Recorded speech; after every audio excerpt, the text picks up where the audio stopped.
In this video, we are going over rolling out our feet. If you have our foot kit, you should have one of our rollers. Now, mind you, we use this primarily for our feet, but I also like using it for my calves or some of the other spots of my neck. So no, it's pretty versatile, but for right now, we're gonna use this for our feet. Place it on the ground, 1 foot at a time, and I want you to think about rolling out dough, pressing down and out, back and forth. If you want a little bit more pressure, take that hip weight, almost like you're trying to step on it, forward and back. We just want to make sure that we're not just gently putting our foot on it where we have some contact, but we're not really getting in.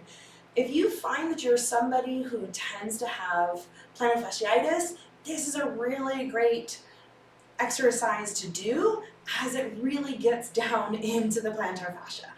So we're really pushing down and in through the middle. We want to also make sure our toes are relaxed here. And I'm going to roll in my foot, so I'm getting into that arch. And then I'm going to roll my foot out towards the outside and getting that outer part. It's really, really good to get the whole foot, not just the middle. And again, make sure we're doing that on both sides. You can do this. Recommendation on this one, do this for about 2 minutes per foot.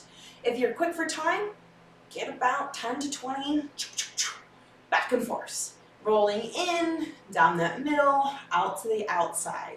And that one is just the flat out rolling out. In the next video, I'm going to show you what to do with a lacrosse ball.